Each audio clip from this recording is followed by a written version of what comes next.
the decision today would be, do I cut back on my personnel and my services to get within my revenue, or we all go out of business? And right now, New Orleans is not fearful of going out of business as long as Cameron Henry is president of the Senate and Jeff Landry's governor. Is it because of Landry and Henry that Yeah. there is no explicit requirement that New Orleans balance its budget in this agreement? That's why it's not in fiscal administration today. And that's going to be their legacy. Let me tell you, Jeff Landry can do a lot of good things on education. He can do a lot of good things on criminal. This is going to be his legislation, his legacy. If when he tries to get elected, somebody says, yeah, by the way, you gave $250 million to New Orleans for their party, he's a dead duck.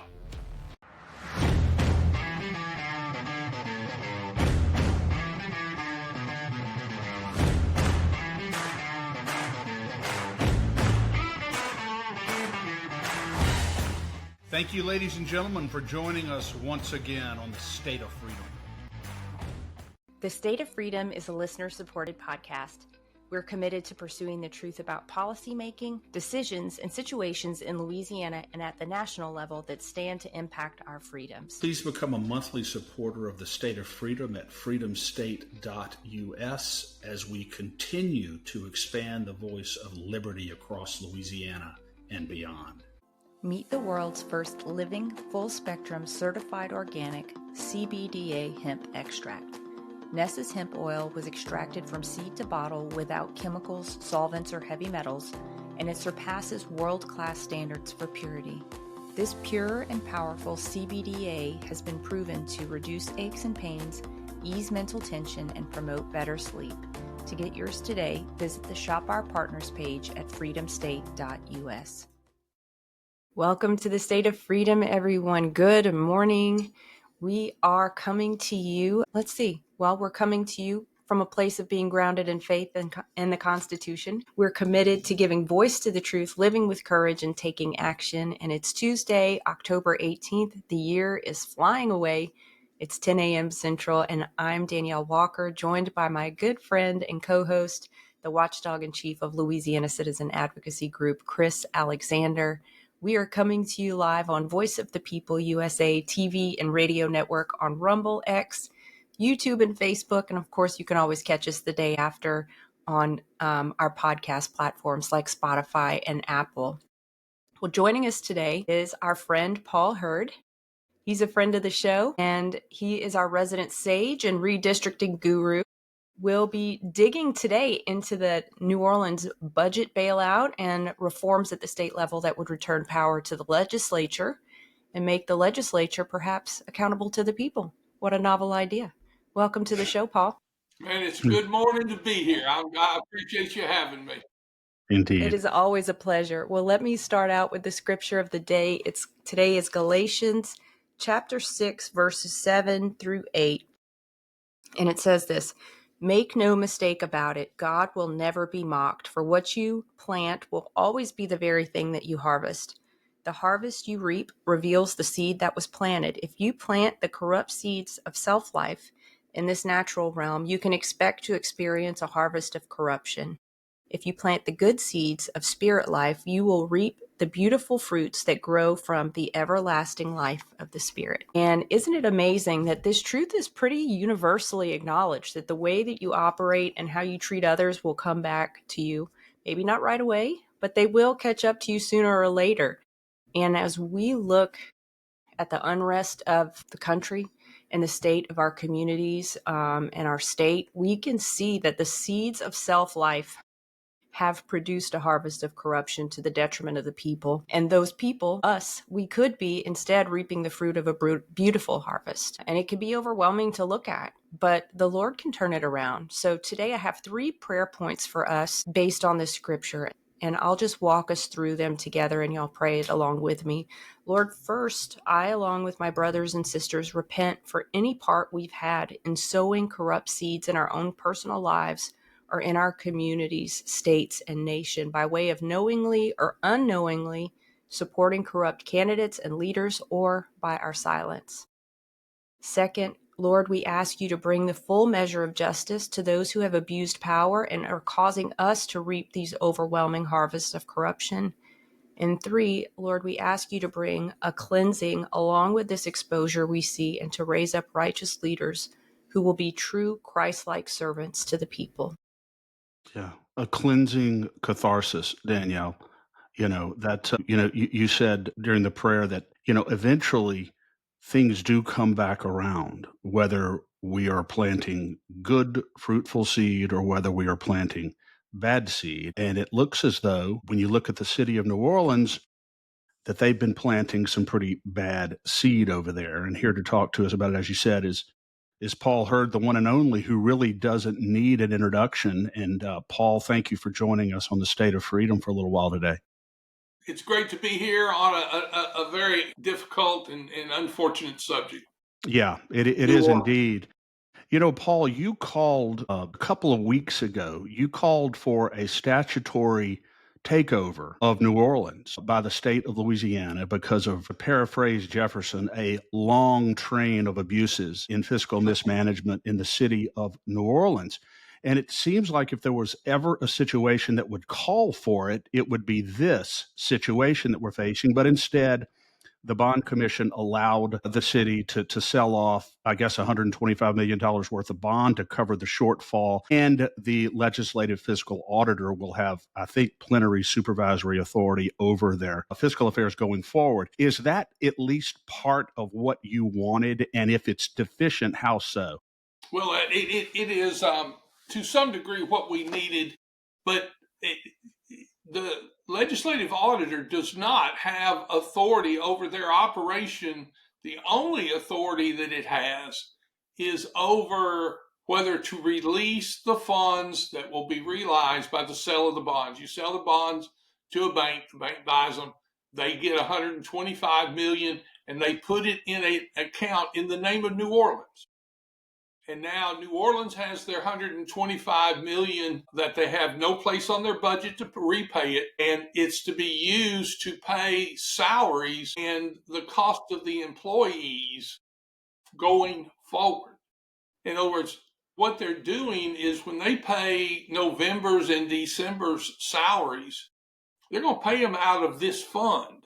When they pay them out of this fund, what they're doing is these funds will be repaid by using next year's money, next year's property taxes. So what they're doing is they are moving the deficit, the $125 million deficit before they sold bonds. Now they're going to cover that with the bond money. They're moving that deficit into 2026. So 2026 will be in deficit. And the key to it becomes, are they going to change their ways on how they spend? The thing I can't figure on this is by doing it the way they're doing it and only paying salary, they're basically freeing up the money that New Orleans would have to pay for its salary, and the state's just paying it. Because what's going to happen is that bond, that debt, is going to get moved into next year. The legislature's going to, this is the tripwire. They're going to go into the legislative session, regular legislative session. Cameron Henry from New Orleans is going to go get from state taxpayers $160 million New Orleans to What pay a off. disgrace. Yes, to pay off last year's wasteful, abusive, unjustifiable spending. And that is the way this thing is destined to come down unless the state actually makes New Orleans say, we're not going to appropriate and pay off your fiscal embarrassment, your fiscal frivolity. They just simply threw an extra Mardi Gras party and spent $160 million. And that they did not have. They had 80 cents on the dollar. And so what this is all about today is how do we protect the Louisiana taxpayers from having to pick up the Mardi Gras party in New Orleans that they threw without any fiscal ability to pay. So, Paul, and that's where we are. So, what you're saying here is that even though technically and theoretically this is a loan that is supposed to be paid back by the city of New Orleans at some point, in reality, it's never going to happen because there will be in a perpetual deficit. So, this is really not solving the long term problem, it doesn't sound like. Oh, it's even worse. You're right, but it's worse than that. Here's where we are. They've got, if they just froze spending this year, they've spent $900 million. They only have $750 million in revenue. If everything stays the same, they're going to have another $150 million deficit in 2026. Now, wait. And then you add on top of it a $125 million bond loan that we've made that they're supposed to pay, and the interest on that bond loan. So what we're looking at is basically New Orleans has to take last year's spending and cut it by 20% to get to zero. Now, they have to get below zero to pay the loan. You're talking about having to cut their budget in 1 year 25%. They won't. They'll rebel. So there's no authority, Paul. There's no authority in the current agreement or the current structure.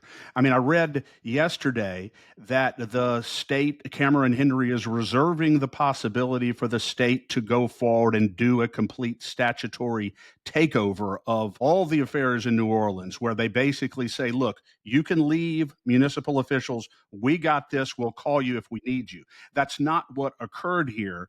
It looks as though they're going to be able to continue forward and I guess essentially do things the same way they've been doing them, but they will have, aren't there some constraints being imposed here by the legislative fiscal auditor? Yeah, if they enforce them, but they're not going to enforce them. The answer, I'll say this thing came up. I wrote a public records request to the legislative auditor and said, give me the records that you're getting from New Orleans that will justify any draw on the money. They say, oh no, we don't have anything and we're not going to give you anything. Call the bond commission. I sent the same request to the bond commission and said, the legislative auditor has said that you're going to be the point person on the exchange of information required, again, like you said, to justify a draw, but that the bond commission is going to be the front person. Now, notice this, the bond person isn't analyzing anything. It comes in that door, it goes out the back door to the legislative auditor. All that's fine. But the legislative auditor in the conditions on the bond is the one who decides whether to fund. What I'm asking for is the public records that will show that the legislative auditor is making New Orleans abide by these restrictions. Now he said, Paul, but now he said he was quoted as saying that he is going to be on this like a microscope and he's going back and he's going to do an audit from 2022 to 2025 and really tear this thing down, hide, hair, and guts. Is that not actually going to happen? Two different things. He's going to do a looking backwards audit. That's fine. But funding the money is not conditioned on what he finds who wasted it. Wow. That is like a forensic audit, okay? Who messed up? Who spent money they didn't have? But it doesn't bring the money back. Well, not only that, it doesn't stop the money from being released. Wow. If they start paying salaries in New Orleans for November and for December, they can do that without doing anything. What it says they're supposed to do is they're supposed to be complying with building a balanced budget until we get to December 31, where their new year starts. There's really no hook to stop the money from flowing out. Then what they have to do is allegedly have a balanced, a realistic balanced budget by January 1. What I asked for from the legislative auditor, and I've asked for from the bond, is you give us the public record that shows us that New Orleans has a balanced budget. And if they don't have a balanced budget, you can't give them the money now. Yeah. And what they have said so far, and I looked at my email before I came in, nothing. Nobody will produce any records. Look, I can do a balanced budget in New Orleans in 3 days. You take last year, y'all run a business. You take last year's revenue. You eliminate any extraordinary one-time revenue. Now you're down to reoccurring revenue. And then you see what percentage of it is it of your spending last year. And then you could, if you want to start, let's say it's 20%, it's 22% below what you spent last year. Yeah. Take every expenditure that you made last year and budget it 22% less, and you're at balance. Now, you got to live with it. It's easy to write a number. It's hard to live with a number. That's true. So this is a dance. If they won't say, there's no reason why by December 1, New Orleans ought to have its first draft of a balanced budget for 2026. What I'm saying is there are they say guardrails. They say all these cute words. The answer is, if they start this thing, it can be used today to pay today's salary and thereby shift the salaries of 2025 into 2026, because they're going to fund the loan. How do you pay the loan? I'm going to pay it with 2026 property tax. And so you're back in the same position. Exactly. And you've got to get your balanced budget below balance to have any ability to have a reoccurring reduction of principal, reduction of interest, and because you're already in the hole. Because you've moved today's hole into next year because you've used next year's income to pay this year's. And Paul, the people of the state, anyone who lives outside of New Orleans and anyone who lives inside of New Orleans should be outraged by this, should be absolutely outraged. I want you to know that they just opened a new Tractor Supply in my community, and I will go and get a pitchfork and bring it to the legislature if I have to. I will absolutely do that, because why would they spend our money to rehabilitate a budget so that they can just continue to misuse and abuse taxpayer funds? That's absolutely insane. Where is the accountability for the people of the people who did this? And where's the accountability from the people of New Orleans as well? And the worst part of it is the people of New Orleans are the ones that are ultimately going to be, in the businesses of New Orleans are going to be the ones that have to figure out how to pay for this party that they didn't participate in. Yeah. And right now, every legislator needs to be on notice that they don't approve a penny to fund the reduction of this loan through state money that they raised from the state taxpayers outside of New Orleans until the New Orleans fiscal apocalypse is fixed. Yeah. They say, Paul, but they're saying, and not to interrupt you, but so it is said that the people who wanted this, they're saying that it is, a significant improvement because, as you mentioned a minute ago, there's a fund where the money has to sit. It can't be transferred without the written approval of the legislative auditor. Supposedly, there's going to be routine oversight over the process. He's supposedly going to have access to all the, financial systems there. And there's supposed to be, as I said, a forensic audit going back 2022 through 2025. And the state would retain authority to freeze money if they step out of line. You're saying that this is not only, this is really not even a marginal improvement because it's really not going to get the job done. This will not get the job done. Here's what we've got. Remember, this money, when you say oversee the process, that's not the condition of funding the money. The only condition to funding the money is whether or not the expenditures that they're requesting the money be used for this week or next week is payroll. It's the only requirement. Legitimate payroll. That's easy. Wow. It doesn't have anything to do with a balanced budget. It doesn't have anything to do with reduced spending today. It says, are these actual salary, and it says salary, benefits, compensation. I mean, we all know when we look at our stub, when we get our paycheck, all those little deductions and all that, and healthcare and all that will be payable out of this money for their employees. So the state is picking up the cost of all the employees in New Orleans. Yeah. For out of this money that then will be owed next year. So what they're doing is they're using this loan to access next year's money before next year. Yeah.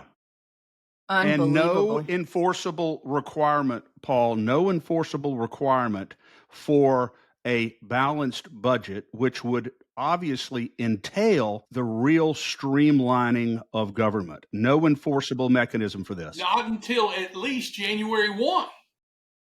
So and remember this, why did this all of a sudden happen within a week?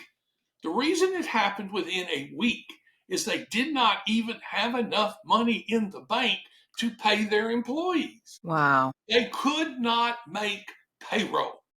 Now, there's a couple of things, very small but important steps that did occur. Attorney General Murrell made it clear in the Fiscal Review Committee's meeting that there's no question that New Orleans right now is subject to being put under fiscal administration. No question. And nobody challenges that they are not woefully subject to being taken over. During the bond commission, the treasurer, John Fleming, made the same notation that, remember, we're doing this bond instead of exercising our rights to put you into a fiscal administration, but only if you abide by these rules. And part of what they have to do, and this is why I asked legislative auditor and the bond commission, what information do you have today to show that they're going to do a balanced budget for next year? Because if we don't have that, this is pouring good money and after bad. That until we have some assurance that they're moving toward, look, it's no fun. They created some positions in New Orleans funded with federal dollars. The federal dollars are gone, and those programs cannot continue. Yeah. The simple answer is, if you were in business, the decision today would be, do I cut back on my personnel and my services to get within my revenue, or we all go out of business? That's right. And right now, New Orleans is not fearful of going out of business as long as Cameron Henry is president of the Senate and Jeff Landry's governor. Is that why there's no, Paul, is that why there's no requirement? Is it because of Landry and Henry that there is no explicit requirement that New Orleans balance its budget in this agreement? That's why it's not in fiscal administration today. Paul, and that's going to be their legacy. Let me tell you, Jeff Landry can do a lot of good things on education. He can do a lot of good things on criminal. This is going to be his legislation, his legacy. If when he tries to get elected, somebody says, yeah, by the way, you gave $250 million to New Orleans for their party, he's a dead duck. And he doesn't need to be. This is like a child that won't behave. You don't give him another credit card.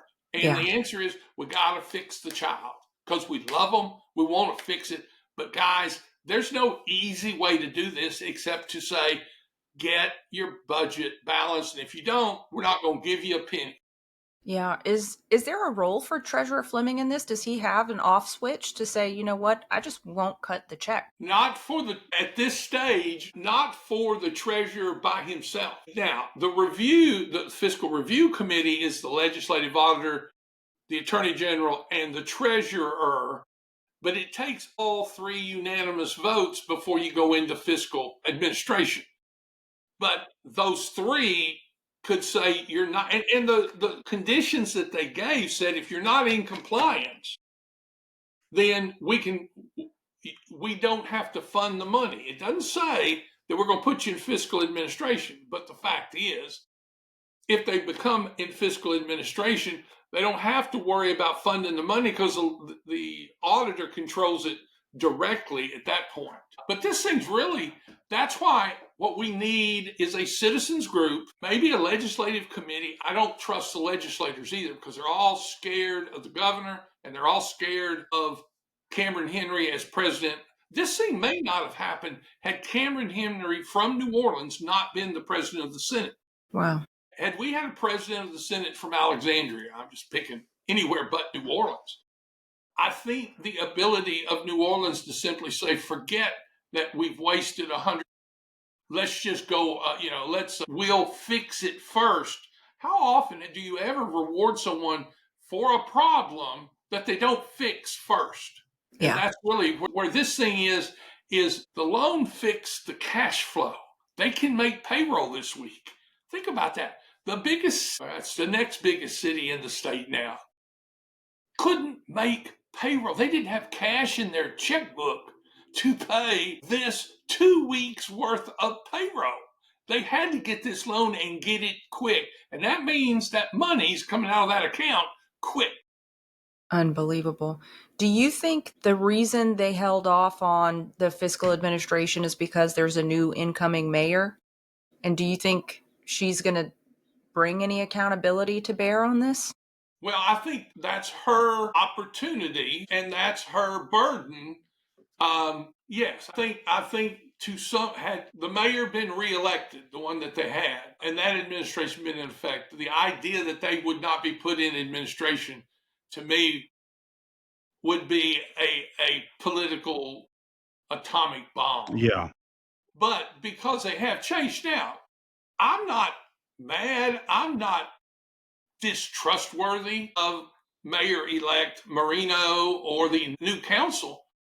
But the answer is get the public. If you want the rest of this state to fund New Orleans and to fund you out of the Latoya, the destroyer's deficit, get us records that shows us that you're on the right track and let some public oversight occur.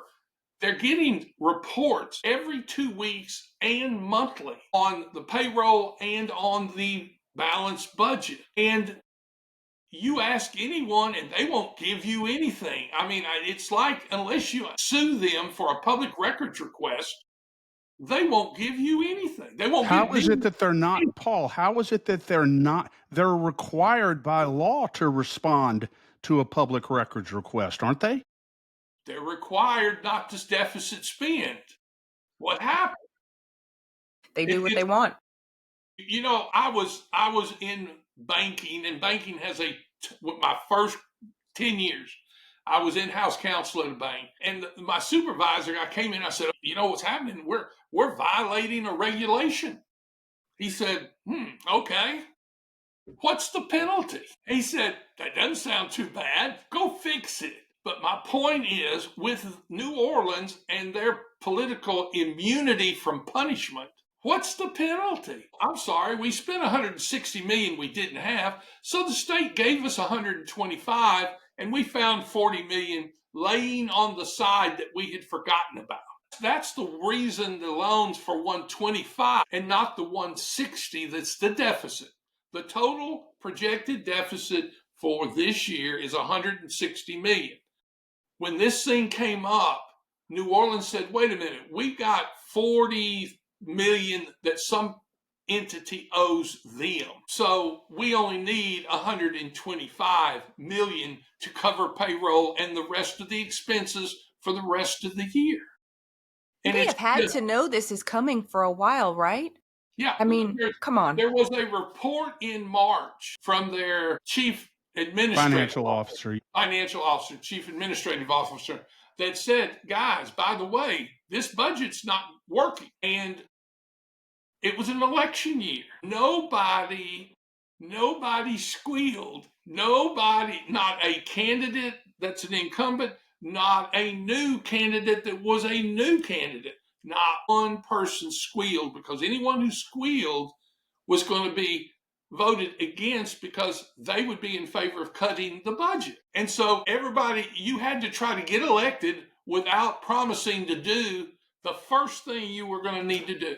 Yeah. Paul, wasn't there a projection 6 months or so ago by Cantrell's administrative officer that there would actually be a surplus, that they were anticipating reporting a surplus by the end of the year?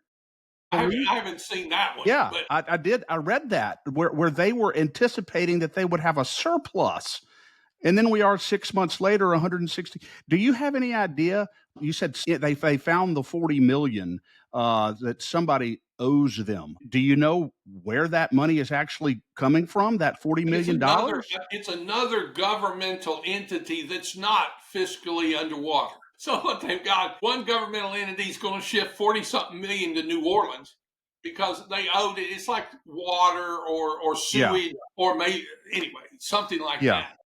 Speaking of Paul, speaking of immunity from punishment, the immune New Orleans accountability, at least accountability. Yeah, you mentioned in your recent Hayride article the statute, the malfeasance statute, criminal malfeasance statute in Louisiana, which it looks, by looking at the statute, it's either the willful neglect of your public duty or allowing your subordinates to neglect their public duty. It seems here that this looks like malfeasance that carries up to 10 years in prison. I'm assuming that we're not going to see any criminal action on any of this.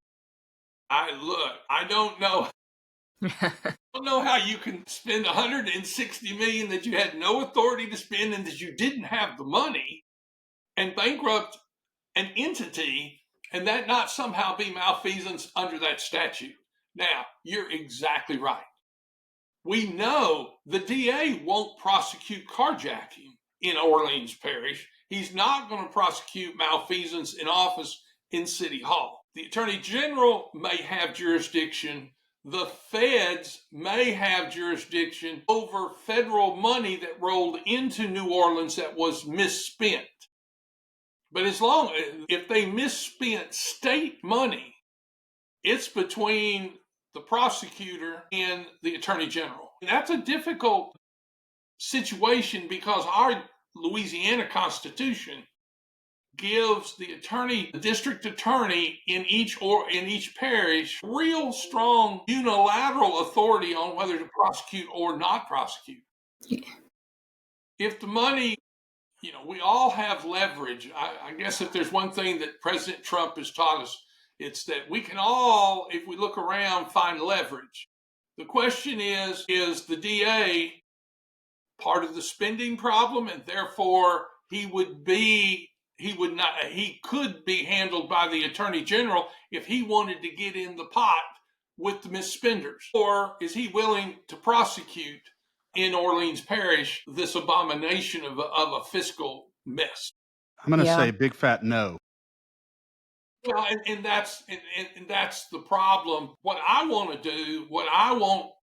the Treasury to do, the legislative auditor, whomever, is to create an oversight committee besides them. The other question, and this is why, we need the records observable, reviewable outside of the legislative auditor's office. Yes. So that we, the taxpayers, can know whether or not New Orleans is being held to the legal standard in these conditions. Yeah, absolutely. And if we don't get that, doesn't matter what they agreed to, Legislation comes in March and April. Give them $150 million out of our pocket instead of roads, instead of hospitals, instead of education. Just hand it over to the Mardi Gras crew. And look, I love Mardi Gras, but Mardi Gras pays for itself, not you and me. And so I really think this is this is going to define Jeff Landry's and Attorney General Merle, because she's on the Fiscal Review Committee, and quite frankly, Treasurer Fleming, because they're the ones that if they don't handle this right and you come to the legislature and need $125 million for, yes, last year's waste, or $160 million because we didn't fix it soon enough, and so we had $125 million that we needed through 2025, but we didn't even get close to a balanced budget until June next year. So there's another 6 months worth of deficit spending as you're coming down if you're going to phase out and not cliff it. Yeah. How are you going to tell my senator from Washita that he ought to authorize that appropriation? You know why he's going to do it? Because Cameron's the president of the Senate, and if you don't do it, you're not going to get your flood control project in Washita Parish or in Caddo or in Calcasieu. Yeah. Yeah. And Paul, it's something that we, the public, need to see these numbers, because they're not going to comply. They're not going to comply, and we need to hold the funds, because if we let the funds go, each 2 weeks that the money gets out and the people get paid, there's no motivation for New Orleans to do anything. Exactly. And Paul, back to the point on criminal charges, I was having a conversation with one of my very first bosses in Washington, Horace Cooper, and he was like, why are the feds bringing charges against Mayor Cantrell? She defrauded the city over $70,000, for personal activities with her boyfriend/bodyguard. He wanted to know, why wasn't Liz bringing state charges of malfeasance against Cantrell? I mean, and we saw last week, for instance, that she brought charges against the former Speaker of the House, Clay Shakespeare. So I know that in one sense, they charged LaToya for wire fraud. So I guess maybe the feds could, like you said, come after whoever else is responsible for this on charges like that. But is there any reason you can see that the state wouldn't have already brought charges against LaToya? I think the problem may be, you bring up a good point. What I would suggest is that theft charge against Schexnayder occurred at the Capitol. I think that's where that big Cypress monument was supposed to be, and disappeared. The DA that had jurisdiction to prosecute is the DA for East Baton Rouge Parish. If he referred it up to the Attorney General, see, Jason Williams in Orleans could refer all these malfeasances, voluntarily refer them up to Merle, all right? Then Merle can bring them. Okay. That may be what happened in East Baton Rouge, is that the DA agreed to refer them to the AG, claim a conflict, refer it up. I wish the district attorney for Orleans would be asked, will you refer all malfeasance claims up to the Attorney General? And he won't, but at least make him say, no, I won't. So so you're saying that even though it doesn't look as though the Attorney General has really brought any pressure to bear on Jason Williams to either prosecute on state criminal charges, Cantrell, or refer the malfeasance charges up here, you're saying that she doesn't have any original jurisdiction over that. So unless he acts, she doesn't have the authority to initiate criminal charges against LaToya. Not for the crimes that occur in Orleans Parish. The DAs, yeah, right. when Edwin Edwards and they were doing the Constitution that Louisiana has now, they made very sure that each DA's jurisdiction could not be preempted by the Attorney General without the cooperation of the local DA. So if he, same reason he doesn't have to prosecute carjacking. If he wanted to refer a carjacking up to an Attorney General, he could. But as long as he doesn't refer them, he has jurisdictions constitutionally, unless you could prove that he had something to do with the malfeasance. Which would create a conflict and which would then require it to be him to recuse and to send it to the Attorney General's office. But so what you're saying, Paul, is as far as state criminal charges, there is really no movement on that, either from the DA's office or any public pressure brought to bear by the Attorney General to bring state charges against Cantrell. Well, and what we've got to wait on that is we know the result is 160 million overspent. We've got to wait on the forensic audit by the Louisiana legislative auditor and then see whether or not we discover the details of where that money went. Because there's two different crimes that can occur, or two different levels. One is the intentional spending of money you don't have by the governmental officers. All right, that's malfeasance in office. Then you've got the issue of whether or not it was spent in a way to favor the recipient, and that's just corruption. That's just intentional bribery and corruption of contractors. Now, I'm not saying that I know any of that occurred, but I think there's gambling in New Orleans too. And I just think it's one of those things that the legislative auditor will get to it. The most important question is he's going back to 2022. So he's going to audit 2022, 23, 24, and 25. What you've got to watch for, and we've heard this on the federal level, you've got to watch for prescription of the criminal charges on whether and how quickly must they be brought.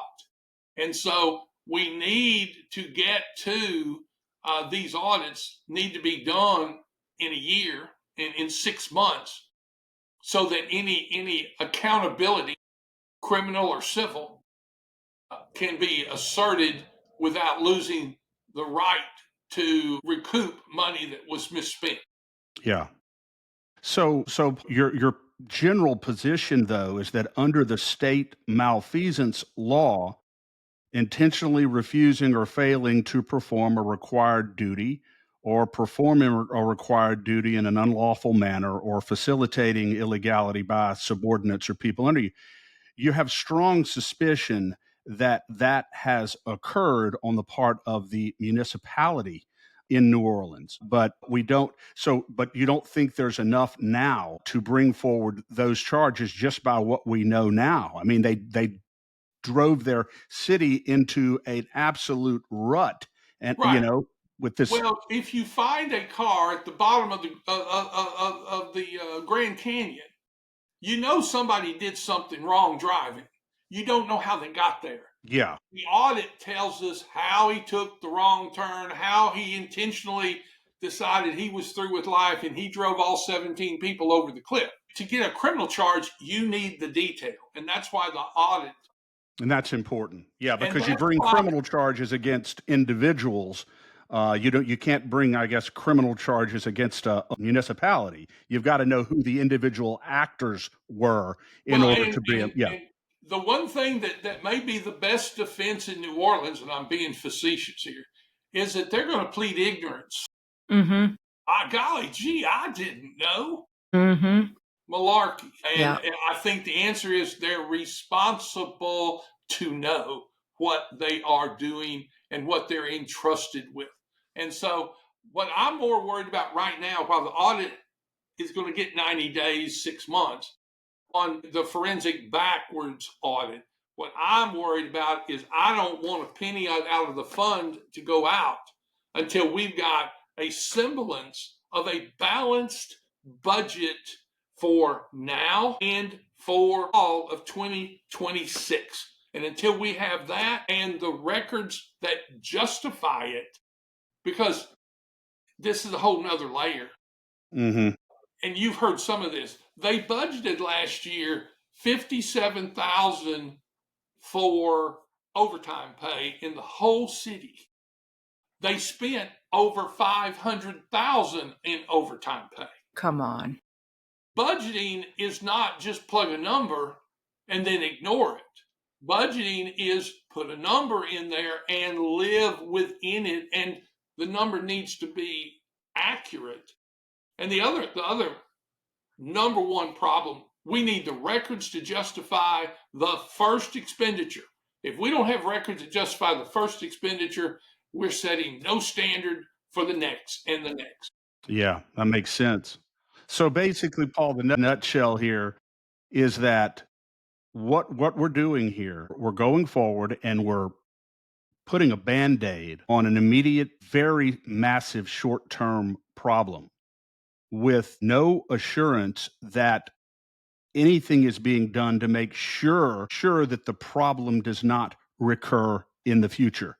In other words, no guarantee of a balanced budget. So there's no guarantee that we're not going to be, in all likelihood, we're going to be in the same position this time next year. In November 2026. Yeah. Now, my analogy would simply be, if I had a patient who was bleeding to death, and I put 120 pints of blood in his arm but didn't fix the wound, he's still going to bleed to death. Great analogy. What we've got to do is fix the bleeding, the fiscal bleeding of New Orleans. And until we do it, this $125 million is a waste.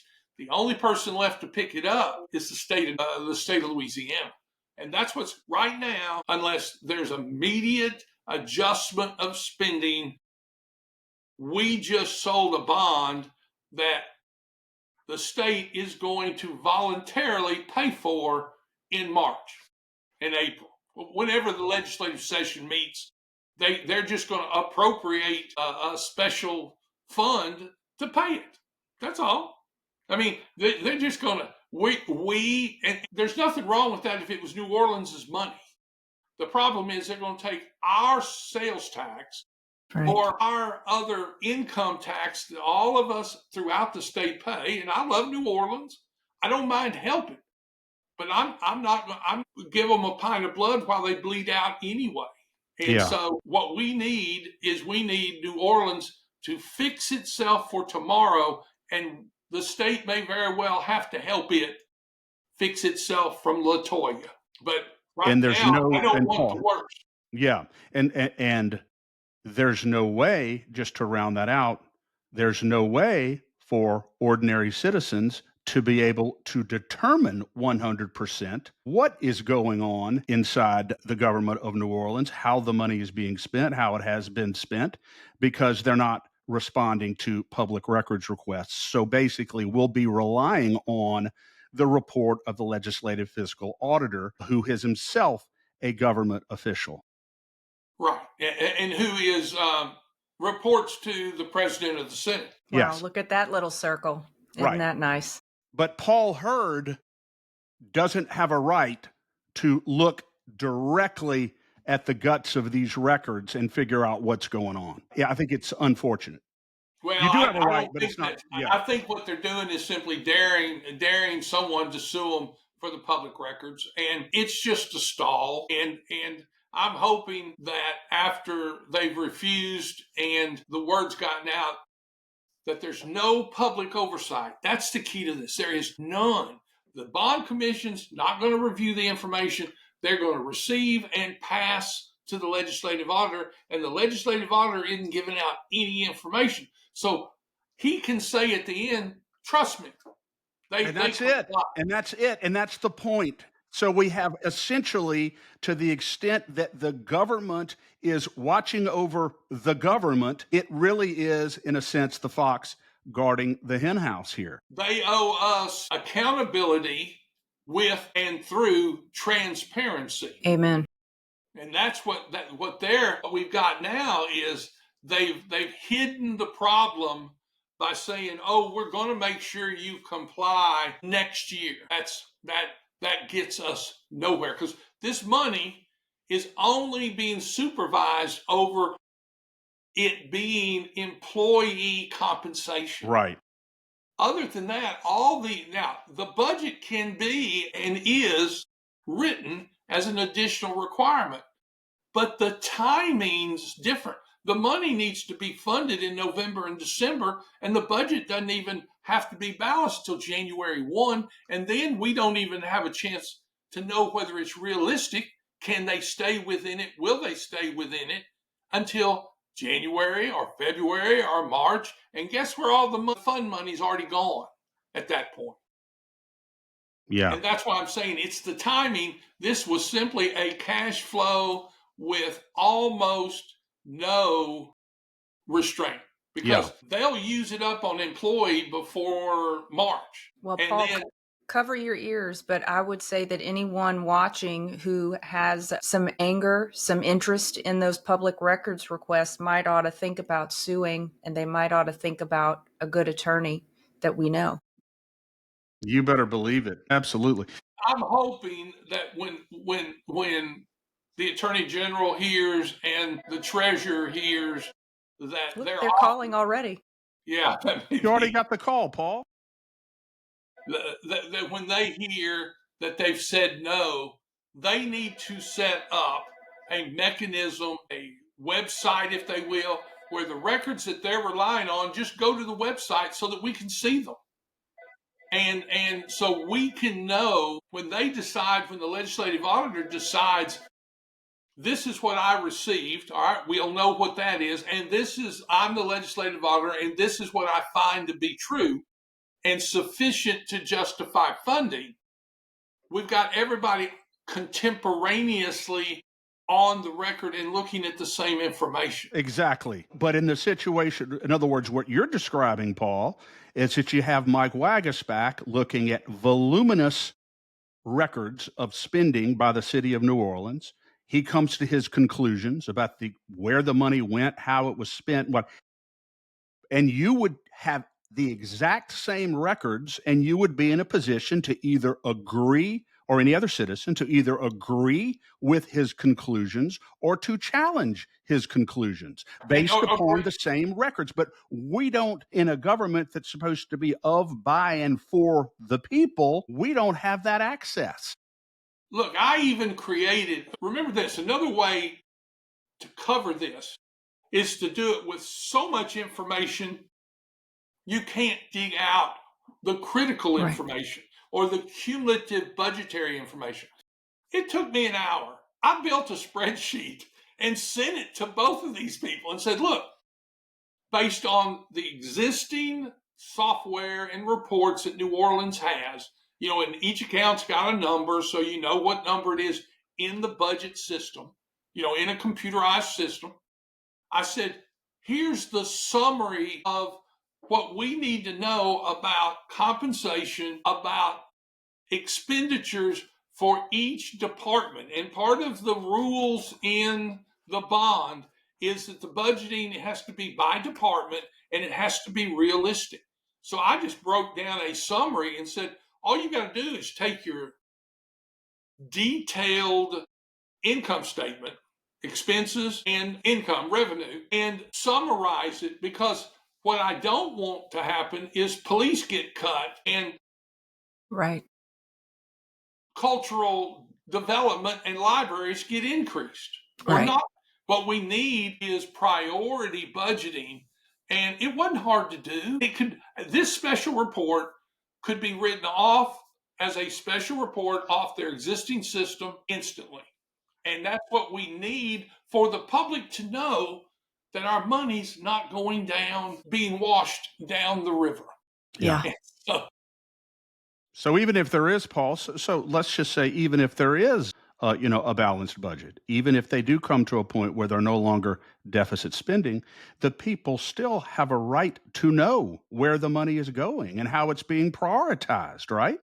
Oh, well, once they digest, as opposed to us bailing them out, if they can digest the $125 million inside their revenue, because that means, think about it, that each $100 million is about 10% of their revenue.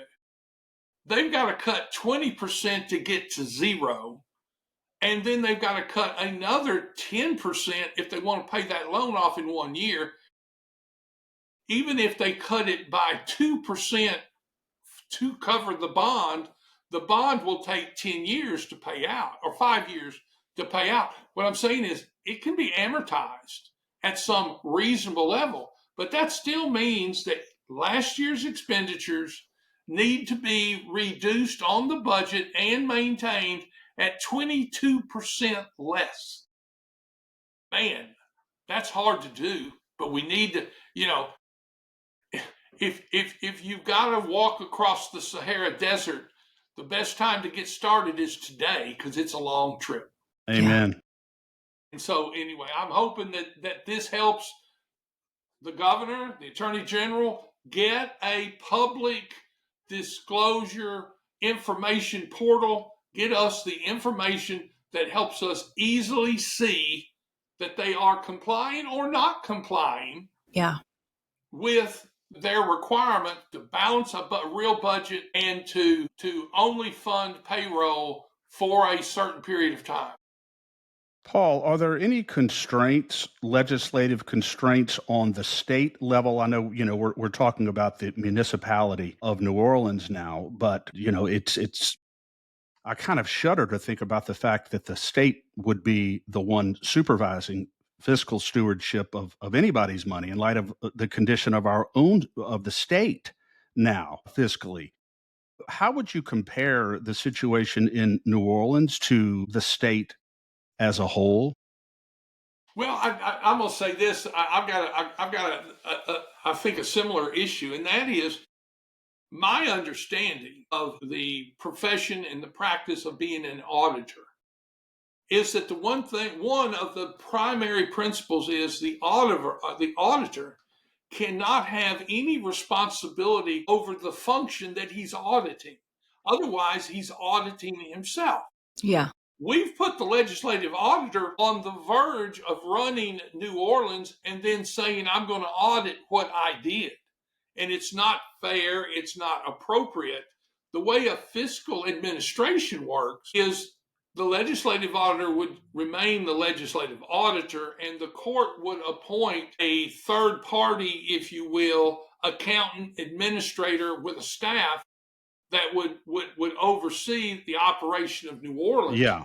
But I even think another problem is just what we're seeing, and that is this is going to force the auditor, who is supposed to be a disinterested third party, it's going to force him making business decisions in New Orleans, and it's going to make it real easy for him to say, well, if we cut it by 22%, we can't do it, but how about 18?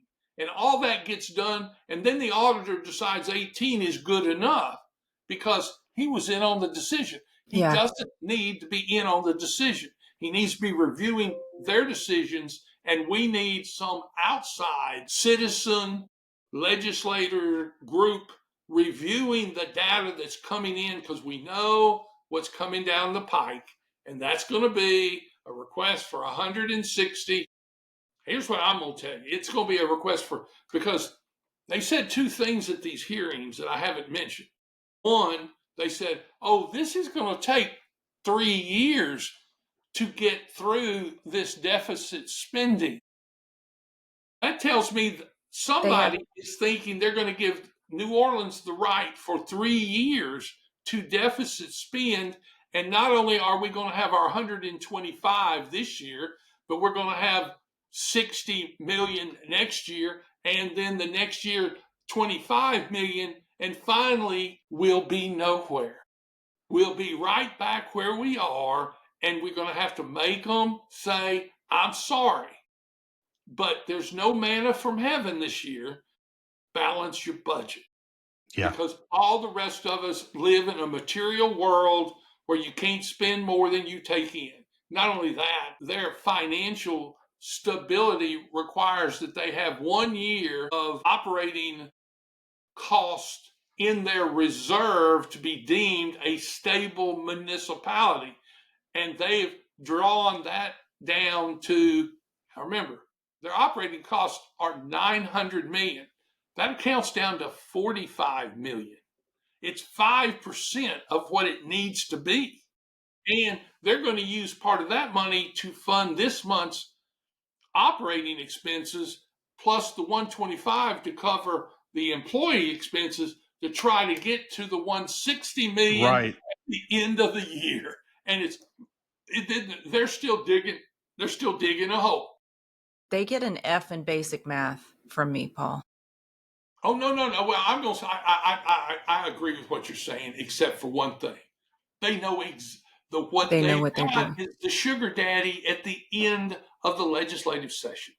Their answer is, I promise I won't go to any more parties and I won't do anything else outrageous. I won't travel to France and everywhere else on the way out the door if you'll just give me $160 million.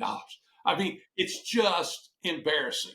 And Paul, on the legislative auditor, would it be more appropriate for that person not to be reporting to the speaker of the or the president of the Senate? I mean, is that the same situation as the inspector generals reporting to the secretaries of the departments at the federal level?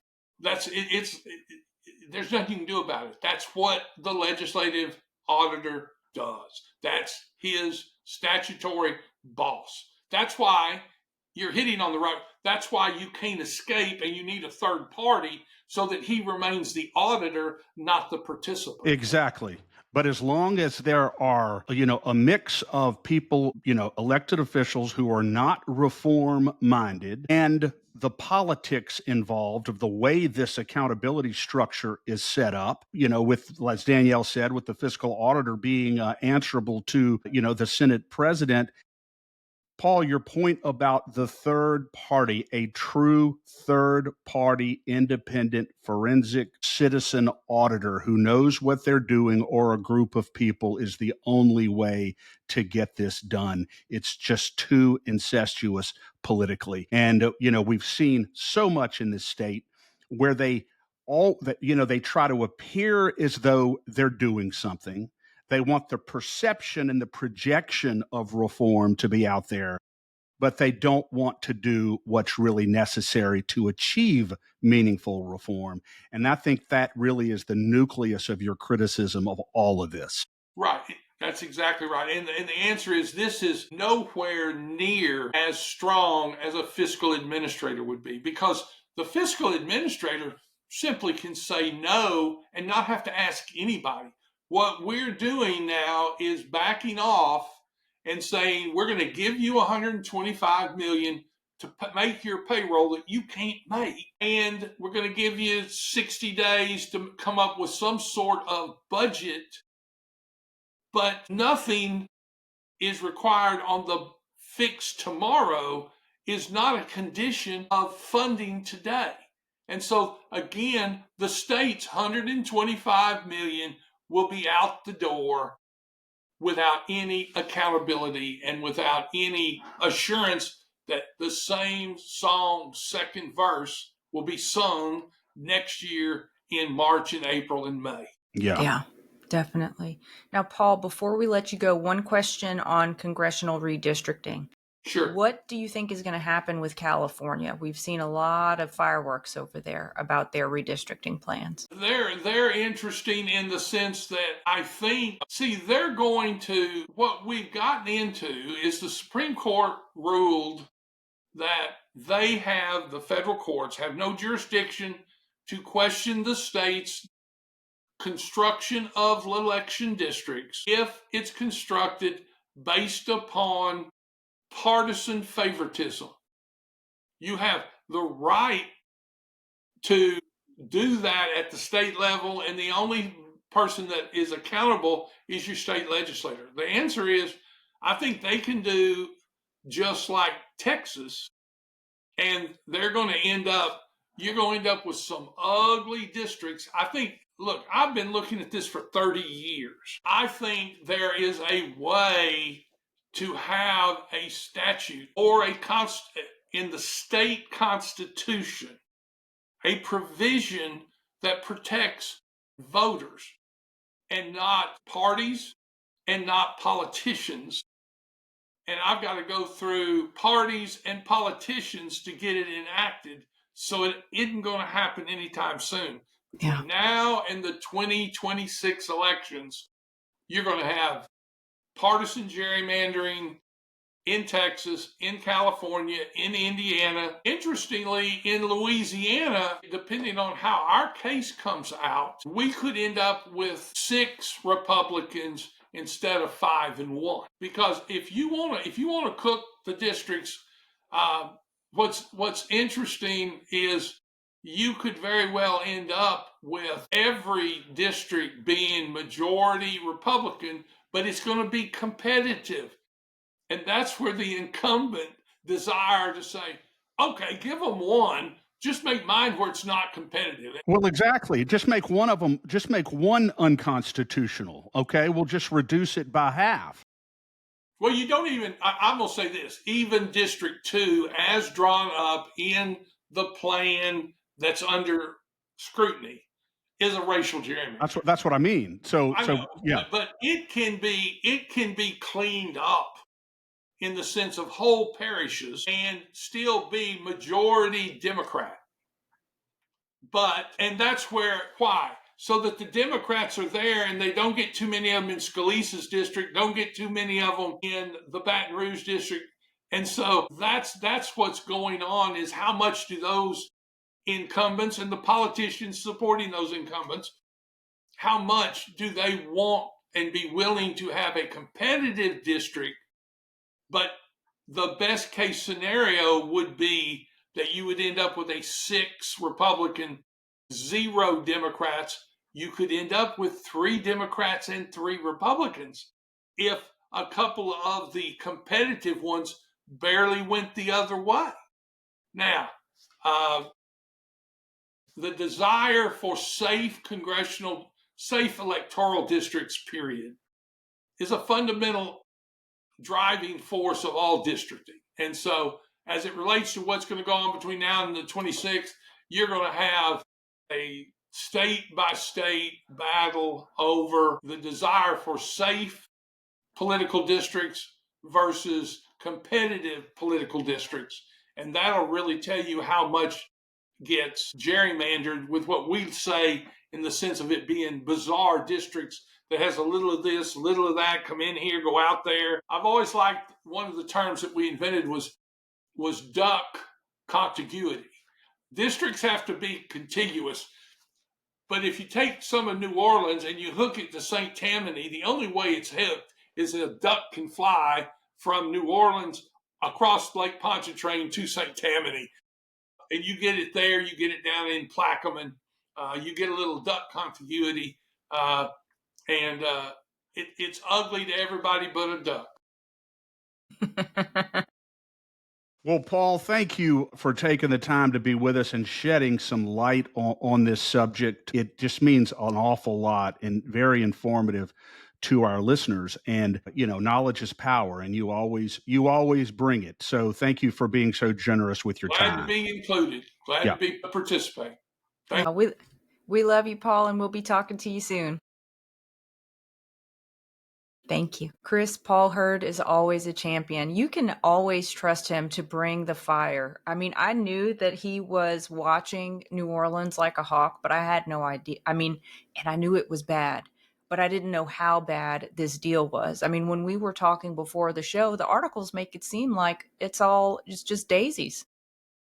It makes it seem like, there's going to be accountability, and really there's not going to be accountability because, first of all, no matter what the legislative fiscal auditor finds, even if it's all 100% accurate and he finds this long train of abuses, there's no guarantee that anybody is going to do anything about it. And the second problem is that, as Paul said, we are beholden to what he says because we, the citizens, are not allowed to see the actual records from which he's deriving his conclusions. It's interesting that Paul Hurd can make a public records request and may end up having to sue over it. And if he sues, he's probably going to get a judge in New Orleans, I would assume, since that's the domicile of that municipality. And who knows what a judge is going to do. and then you end up at the Court of Appeal and the Supreme Court. So there's really no ultimate guarantee of transparency in our government right now, and that is what is really sad about this.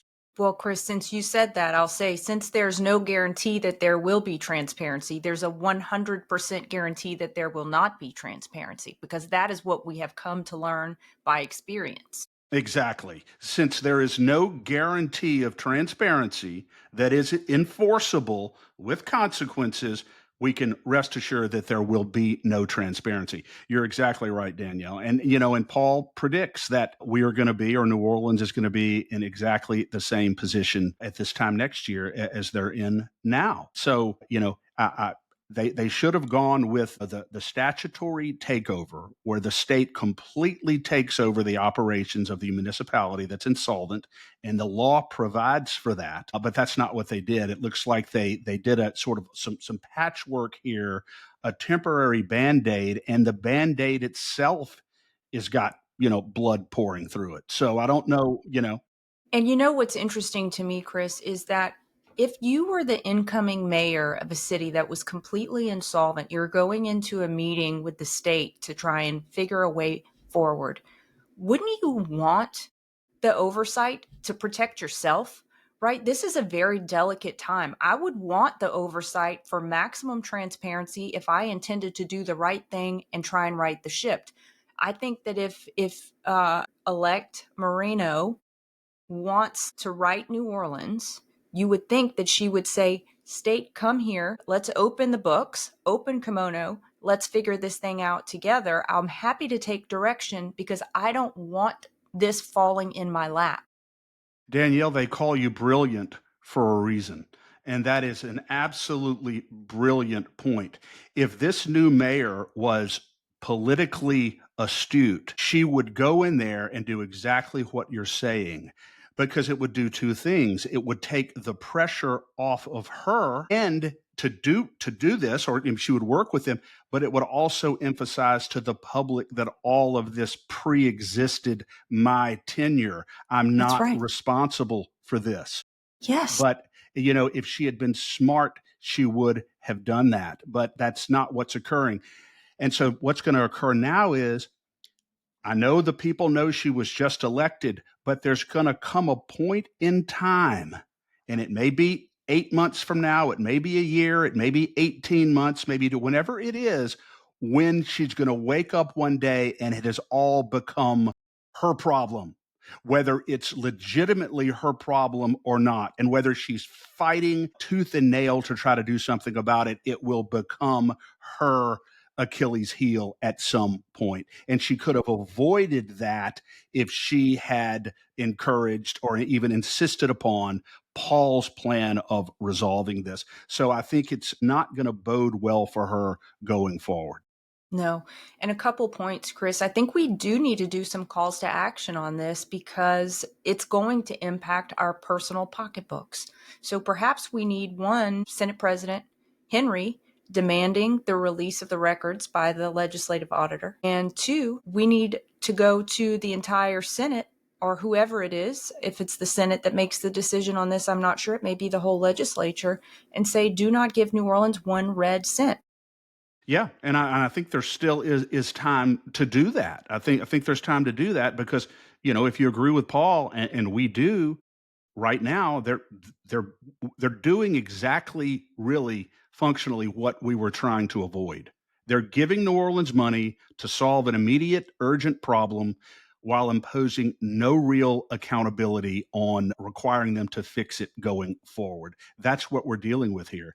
And, to add insult to injury, Danielle, it's amazing that we live in a state where they're just, state agencies can just violate public records requests by citizens and then force the citizen to go file expensive and protracted lawsuits in order to get records that the government refuses to provide. I think that is truly unfortunate in our state.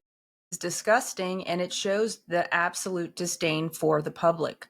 and that absolute lack of accountability, lack of submission to their actual role, which is to serve the public. How many public records requests, Chris? You've made a lot of them over the course of even just LACAG being in existence.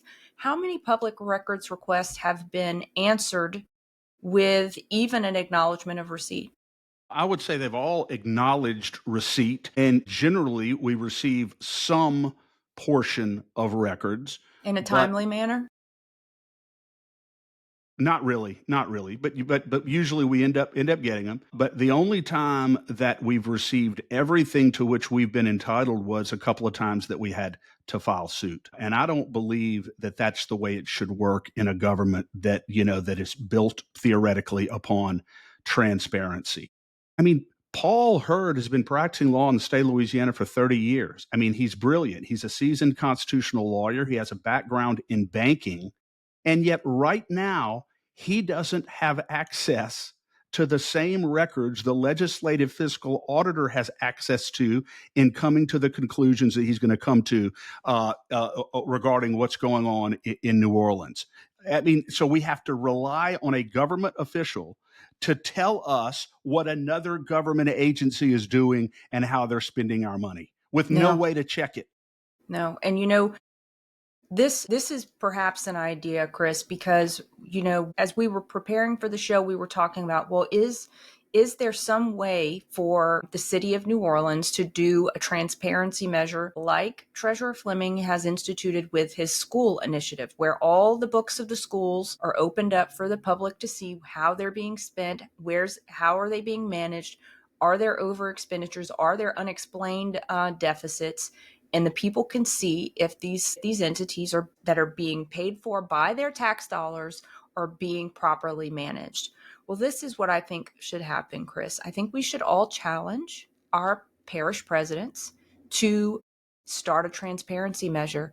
If you want to protect us against future potential parish presidents and parish councils, police juries that are not fiscally responsible, go ahead and institute a transparency measure now so the people have complete access and any future elected officials can't back out of it.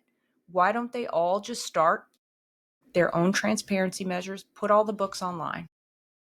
I think that's a great idea. So everybody should just follow Treasurer Fleming's example on this, the personal example of his office, which is real transparency. Yeah, and I would argue that perhaps Treasurer Fleming could help them with a bulk discount if they went in as a group. Exactly. Yeah. Create a little incentive here, Danielle. But yeah, I think that's a great idea, and I think we'll have to pitch that. But your idea on the calls to action, is very, very important here, and I think we're gonna move forward and get a call to action up on this. Excellent. So people should just keep watch on Facebook and Twitter for those calls to action over the next couple of days. And also, I have a couple of announcements, Chris. Tomorrow on For the Love of Freedom, Sean Briscom will be back to talk about year-end tax strategies. And on Thursday, we've got Steve Jarvis joining us. He will be giving us an update on the MAHA agenda and the ongoing crisis to farming and human health caused by geoengineering and weather modification. So y'all will want to tune in for both of those.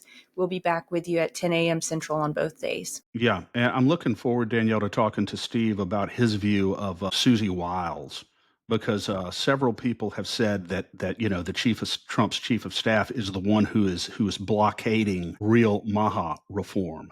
I've heard it from more than one person, and Steve may have some insight into that. But he's a great guest and always very informative. So I'm looking forward to that. I also want to encourage everybody, Danielle, to continue to subscribe and share the State of Freedom. We have up, Danielle, and I've seen it because I've shared it, the different options with regard to advertising and supporting the State of Freedom. That was extremely well done. And so I'd encourage everyone to go to State of Freedom Facebook and find that and see whether you have a need that we can fill for you here at the State of Freedom, because we will absolutely enthusiastically help you, build your business or whatever it is that you're doing. And we have a voice, believe me, that is resonating more and more and more across the state as people come to see, Danielle, what's really going on in our government.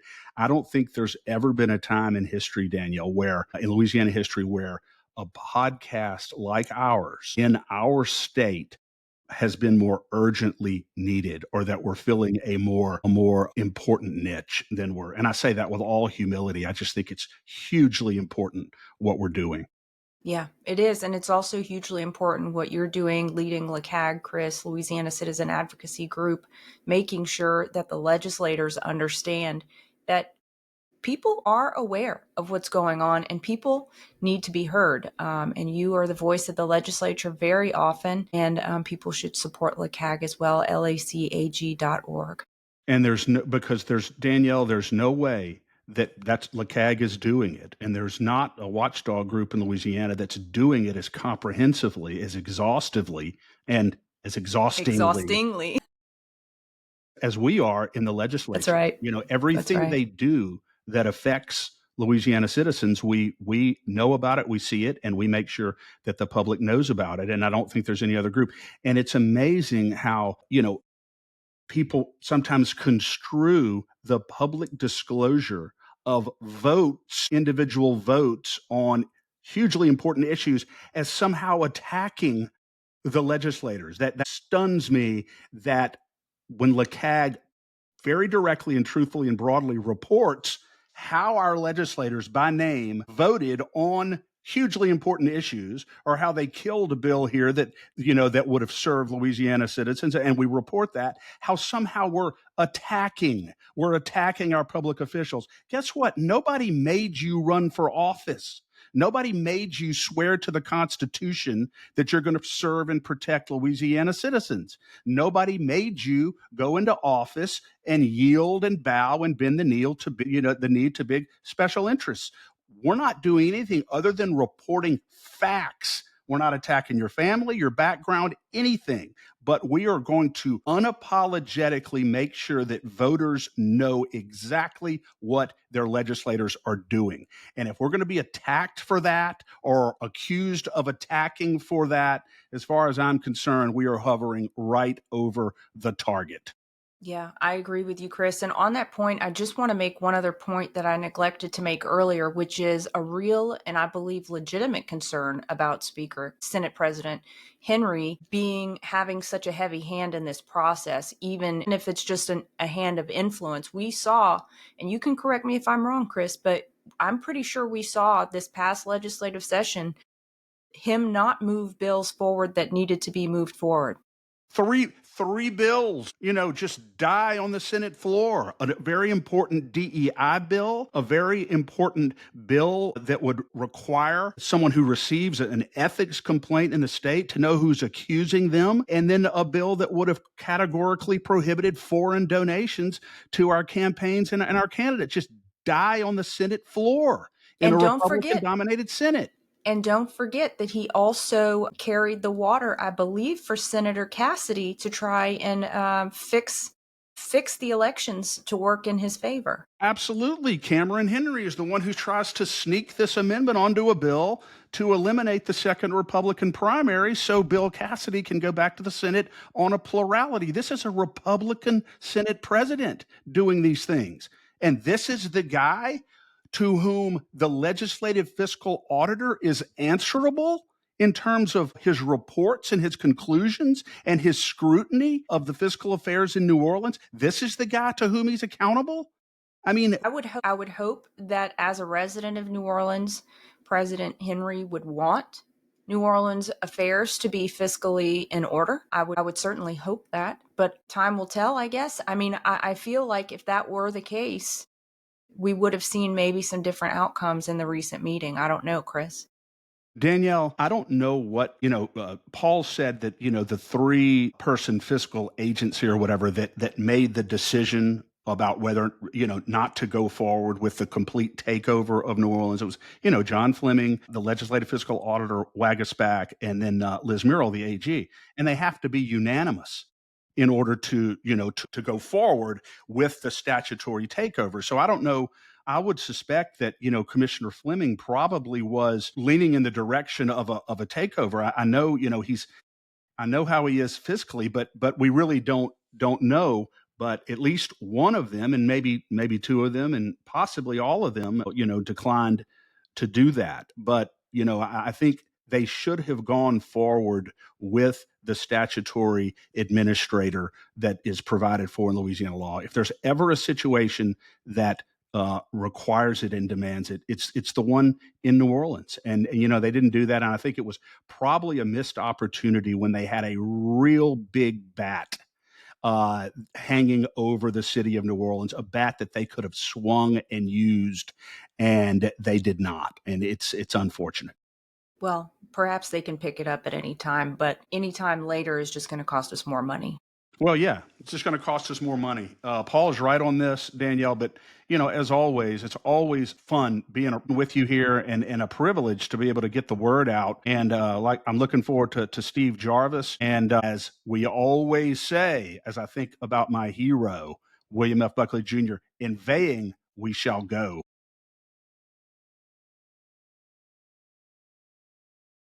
The secret to losing weight 2 times faster has gone viral.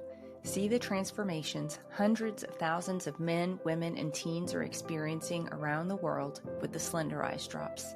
These homeopathic hormone-balancing drops are proven to control appetite, support thyroid function, improve energy, boost mood, and increase metabolic rate. To learn more about the drops or other incredible natural wellness and lifestyle products, email me at Danielle@freedomstate.us or visit the Shop Our Partners page at freedomstate.us. Hey, Danielle Walker here. I'd love for you to check out my online boutique, Luxe Lion. My mission for Luxe Lion is to showcase innovative African designers and sustainable, mission-driven brands. To do that, I bring you stunningly beautiful handcrafted jewelry and accessories from some of my absolute favorite places on earth. Small batch wholesale for storefronts is also available. Join me in celebrating African artistry and shop now at luxelion.us. Use promo code FREEDOM for an additional 10% off your purchase. Thanks for joining us today on the State of Freedom. Be sure and check out the show notes for this episode. You can always go there and find the calls to action and resources mentioned in the show, and you can find out more information about our advertisers there as well. If you want to learn more about us or support our work, visit freedomstate.us. To get involved with Louisiana Citizen Advocacy Group, visit LACAG.org. We'll see you next time. God bless.